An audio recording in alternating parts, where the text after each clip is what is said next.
Good morning बच्चों। छोड़ो कल की बातें, कल की बात पुरानी, नए दौर में लिखेंगे मिलकर नई कहानी। हम हिंदुस्तानी।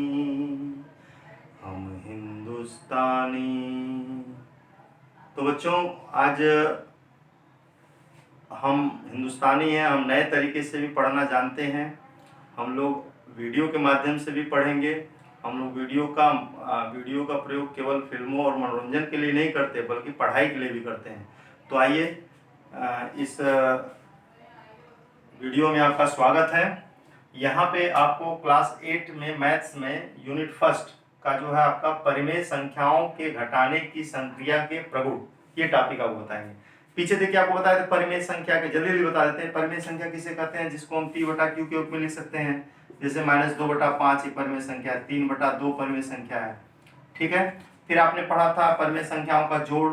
परिमेय संख्याओं को जोड़ते हैं तो जोड़ने के लिए क्या करते हैं? हम जो है हर को समान कर लेते हैं। जैसे 5 2 का हर 10 10 हो गया, 5 दूना 10, 2 दूना 4 -4 प्लस 2 5 10, 5 3 15, 15 -4 कितना होगा? इन दोनों को जोड़ेंगे तो 15 में 4 गए 11/10, ऐसे करके आता था। अच्छा, तो जोड़ने फिर योग जब आप करते हैं परिमेय संख्याओं का, तो आप जानते हैं एक परिमेय संख्या दूसरी परिमेय संख्या है। अगर दो परिमेय संख्याओं को जोड़ते हैं तो जो आता है वो क्या होता है? वो भी परिमेय संख्या होती है। इसको आप पढ़े थे संवरक नियम। जैसे दो परिमेय संख्याओं के योग में संवरक नियम का पालन होता है, यानी दो परिमेय संख्याओं, एक परिमेय संख्या दूसरी परिमेय संख्या, दोनों को जोड़ देंगे तो जो आएगा वो भी परिमेय संख्या होगी। तो ये आपका ये संवरक नियम था। जोड़ में आपने पढ़ा था इसको।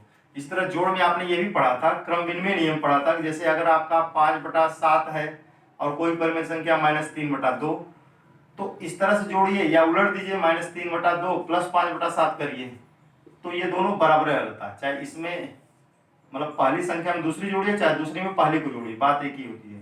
यानी परिमेय संख्याओं में जो योग होता है वो क्रम विनिमय नियम का पालन करता है। फिर एक और नियम पढ़े थे आप, साहचर्य नियम। जैसे दो परिमेय संख्याओं को जोड़ने के बाद तीसरी परिमेय संख्या जोड़िए, या एक जैसे पहली और दूसरी, तीन परिमेय संख्या है मान लीजिए, पहली और दूसरी परिमेय संख्या को जोड़ने के बाद तीसरी जोड़िए, या दूसरी और तीसरी को जोड़ने के बाद पहली परिमेय संख्या जोड़िए।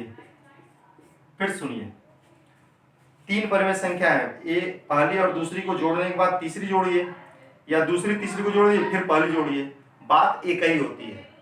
मतलब यानी योगफल बदलता नहीं है। यानी परिमेय संख्याओं में योगफल साहचर्य नियम का पालन करता है।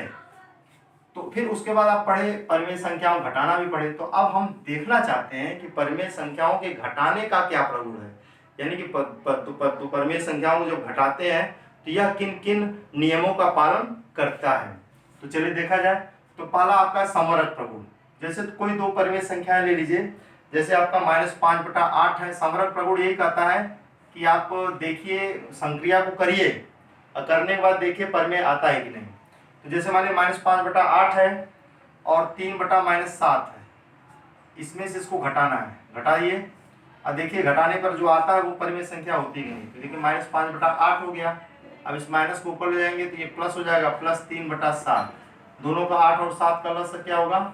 देखिए ये सहवाद संख्याएं हैं, तो 8 और 7 दोनों का लसागु होगा, इनके गुणन के बाद 8 7 56, 8 7 56, 7 5 35, -35 हो जाएगा, प्लस 7 8 56, 8 3 24। देखिए चिन्ह विपरीत घटेगा, 15 में 7 4 गया, 5 में 4 गया 1, 3 में 2 गया 1, -11/56। अच्छा बताइए, ये परिमेय संख्या थी, ये भी परिमेय संख्या थी, इसमें से इसको घटाए तो जो आया वो आया -11/56। देखिए ये परिमेय संख्या है कि नहीं? ये भी परिमेय संख्या है। यानी कि एक परिमेय संख्या में से दूसरी परिमेय संख्या घटाएंगे तो जो आएगा वो भी परिमेय संख्या होगी। तो इसी को कहते हैं समवरक प्रगुण। तो वही देखिए समवरक प्रगुण, दो परिमेय संख्याओं का अंतर भी परिमेय संख्या होती है, अर्थात परिमेय संख्याओं में घटाने की संक्रिया समवरक प्रगुण का पालन करती है, समवरक प्रगुण को संतुष्ट करती है। ठीक है, ये उदाहरण आपको दे दिए, ये भी परिमेय था, ये भी परिमेय था, अब ये जो आया रिजल्ट ये भी परिमेय है। तो ये उदाहरण आपका है, एग्जाम्पल। अच्छा, अब देखिए दूसरा प्रगुण, परिमेय संख्याओं के घटाने में क्रम विनिमय प्रगुण। अब क्रम विनिमय प्रगुण को जरा चेक करिए। जैसे जैसे -5/8 ये नहीं को ले लीजिए, -5/8 -3/-7, इसमें से इसको हटाइए, पहले में से दूसरे को, तो आपका देखिए कितना आया था। तो देखिए आपका हो जाएगा, ये प्लस हो जाएगा, -5/8 हो जाएगा माइनस प्लस 3/7, दोनों का लस हो जाएगा 8 7 56, 8 7 56, 7 5 35, -35, 7 8 56, 8 3 24, -35 + 24, 5 में से आ गया 1, 3 में से 2 गया 1, -11/56 आया। तो ये पहली में से दूसरे को घटाए, अब इसमें से इसको घटाइए, 3/-7 में से -5/8 को घटाइए, तब देखिए क्या आता है। तो 3/-7, अब देखिए माइनस प्लस हो जाएगा, +5/8, देखिए माइनस, देखिए हर जो है आपका ऋणात्मक लेने से इसको ऊपर कर दें माइनस, आप जानते हैं मानक रूप में लिखते हैं ना, हर को ऋणात्मक नहीं करते, इसको ऊपर कर देते हैं। अब देखिए इन दोनों का लॉस हो जाएगा 56, 7 8 56, 8 3 24, -24 प्लस 8 7 56, 8 7 56, 7 गढ़ ऊपर, 7 5 35। अब देखिए आपका माइनस, अब इसमें देखिए माइनस प्लस चिन्ह विपरीत घटेगा, 5 में से आ गया 1, 5 3 में से 2 गया 1, इसमें से घटा इसका चिन्ह प्लस है, तो प्लस होगा +11/56। यार देखिए दोनों ये बराबर हैं नहीं, ये देखिए आपका -11/56, जबकि क्या है 11/56, ये दोनों बराबर नहीं है, नहीं बराबर है, काट दीजिए। तो इसका मतलब कि आपका, इसका मतलब ये हुआ कि अगर एक परिमेय संख्या में से दूसरी घटाइए तो जो आता है, अगर दूसरी में से पहले घटाइए तो वही नहीं आता, यानी समान नहीं होता। तो इसी को कहते हैं परिमेय संख्याओं के घटाने में क्रमविन्मय प्रगुण का पालन नहीं होता, यानी एक संख्या परिमेय संख्या में दूसरी घटाएंगे तो जो आएगा, और दूसरी में से पहले घटाएंगे तब जो आएगा, दोनों में अंतर रहेगा। ठीक है। अब ये तीसरा, परिमेय संख्याओं के घटाने में साचर्य प्रगुण का पालन नहीं होता। पहले हम नियम ही बता दिए। इसमें 3 परिमेय संख्याएं जैसे ले लीजिए आप, जैसे मान लीजिए आप जो है 3 परिमेय संख्याएं ले लिया जाए, हम आपके किताब का उदाहरण ही लेके चल रहे हैं। जैसे आपका 3/4, 3/4 ले लें, -1/-5 ले लें, और फिर -2/3, मतलब 3 परिमेय संख्याएं। देखिए इसमें क्या किया गया है कि ये देखिए इसमें से इसको घटाया गया है, ठीक है, फिर जो आ रहा है उसको पहली में से घटाया गया, ठीक है। अच्छा, अब अगर ऐसा करिए आप, अगर ऐसा आप करिए 3/4 में से 1/-5 घटाइए, फिर जो आए उत्तर उसको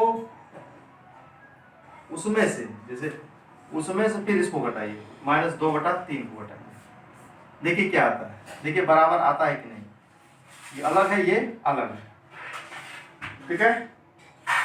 तो 3/4 में से आप इन दोनों के अंतर को घटा रहे हैं, और यहाँ पे देखिए आपका इन दोनों का अंतर ले करके 3/4 में से आप जैसे करिए, पहले 2 में से देखिए इन दोनों का 3 परिमेय संख्या है, 3/4, 1/-5, -2/3, तो पहली और दूसरी, पहली में से दूसरी घटा के, पहले और दूसरे के अंतर से तीसरे को घटाइए। फिर आप दूसरी बार ऐसा करिएगा कि दूसरे और तीसरे के अंतर को पहले में से घटाइए, ठीक है। तो आप देखेंगे जब इसको करेंगे आप, इसको करके भी दिखा सकते हो, आप देखेंगे दोनों बराबर नहीं आएगा, इसका कुछ और आएगा, इसका कुछ और आएगा।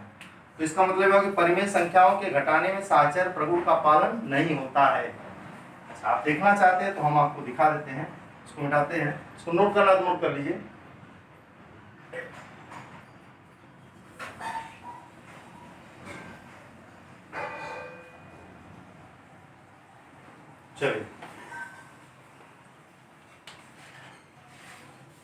चलिए इसको दिखाते हैं। देखिए यहाँ 3 परिमेय संख्या, 3/4, 1/-5, -2/3, ठीक, 3/4, 1/-5, -2/3। फर्क क्या है, यहाँ पहली में से दूसरी को घटाया गया, फिर उसमें से फिर तीसरी को घटाएंगे। इसमें पहली में से दूसरी और में से तीसरी को घटाने के बाद पहली में से घटाएंगे। तो देखिए इसका क्या रिजल्ट आता है। तो देखिए पहले इसको मानक रूप में लिखिए, माइनस को ऊपर लगाएंगे तो -1 प्लस हो जाएगा 3/4 प्लस हो जाएगा आपका 1/5, ठीक, और -1 प्लस हो जाएगा +2/3, इसको ब्रैकेट में कर। अब इधर देखिए, अच्छा इसको पहले कर लिए जाए, तो 4 5 का लस क्या होगा, 4 5 20, 4 5 20, 5 3 15, 5 चौको 20, 4 कम 4 प्लस 2/3। अब देखिए ध्यान से 15 4 19/20 प्लस 2/3। अब इनका लॉस क्या होगा 20, देखिए 20 दिया 60, ठीक है 20 दिया 60, 19 3 का गुणा ऊपर 19 दिया 57 प्लस 3 20 60, 20 बार गया 20 का गुणा 20 दूना 40, जोड़िए तो 7 हो जाएगा 5 4 9 97/60 आ रहा है 97/60। अब इधर देखिए इधर कितना आ रहा है इसका 3/4 है माइनस, पहले अंदर मानक रूप में लिख दिए माइनस को ऊपर कर दिए। मानक रूप का मतलब हर ऋणात्मक नहीं होती, माइनस को ऊपर कर दिए -1/5। अब देखिए माइनस में प्लस हो जाएगा प्लस 2/3 3/4 माइनस। अब इधर देखिए 5 3 का लॉस है 5 3 15 5 3 15 3 1 कम 3 -3 प्लस 3 5 15 5 दूना 10। देखिए गणित में शुद्धता के साथ साथ शीघ्रता भी चाहिए, तो 10 - 3 कितना हुआ 7, 7/15 हो जाएगा। अब देखिए 15 और 4 का लॉस है 15 चौको 60, 4 से भाग में 4 15 60। या ऐसे भी कर सकते, जब गुणा रहता है तो इसका तिरछे गुणा कर सकते हैं। 15 3 45 -4 7 28। अब घटाइए 15, 5 में से 8 नहीं जाएगा, 15 में से 8 गया 7, यहाँ बचा आपका 3 में से 2 गया 1, 17/60। देखिए ऐसे इसको करने में 7/60 आ रहा है, इसको करने में 17/60। बताइए बराबर है दोनों? नहीं, दोनों बराबर नहीं, यानी कि ये दोनों बराबर आपके नहीं है, ठीक है। इसका मतलब कि साहचर्य प्रगुण का पालन नहीं होता है, यानी कि 3 परिमेय संख्याएं अगर हैं, पहली में से दूसरी का अंतर करके फिर तीसरे का अंतर करिए, तब जो परिणाम आएगा, और दूसरी तीसरी का अंतर करने के बाद पहले में से घटाइए, तब जो परिणाम आएगा, दोनों फर्क होगा। इसीलिए कहते हैं कि इस परिमेय संख्याओं में घटाने में साहचर्य प्रगुण का पालन नहीं होता है, लेकिन जोड़ने में साहचर्य प्रगुण का पालन होता है। जोड़ने में क्रम विनिमय का भी पालन होता है, और संवरक नियम का पालन दोनों में होता है, जोड़ में भी होता है और घटाने में भी होता है, ठीक है। इन नियमों को आप बार बार पढ़ करके इसको याद रखिएगा। आपके पास शब्द नहीं है, देखिए आप लोग गाँव में रहते हैं तो आप लोग पास उतने सारे वर्ड्स नहीं है, तो ये वर्ड आपको रखना पड़ेगा, आपको याद रखना पड़ेगा, ठीक है। जब ढेर सारे वर्ड हो जाएंगे तो फिर आपको याद करने की ज़्यादा जरूरत नहीं पड़ेगी, आप ऐसे ही बोल देंगे तो बहुत सारे शब्द। तो शब्दों को सीखना सीखिए, याद करना रखना सीखिए। क्रम विनिमय प्रगुण, साहचर्य प्रगुण है, संवरक प्रगुण है। तो संवरक प्रगुण का पालन जोड़ में भी होता है, घटाने में भी होता है, ठीक है। साहचर्य प्रगुण का पालन जोड़ में होता है लेकिन घटाने में नहीं होता है। क्रम विनिमय प्रगुण का प्रयोग पालन, क्रम विनिमय प्रगुण का पालन जोड़ में होता है, परिमेय संख्याओं के योग में होता है, लेकिन घटाने में नहीं होता है। ठीक, धन्यवाद।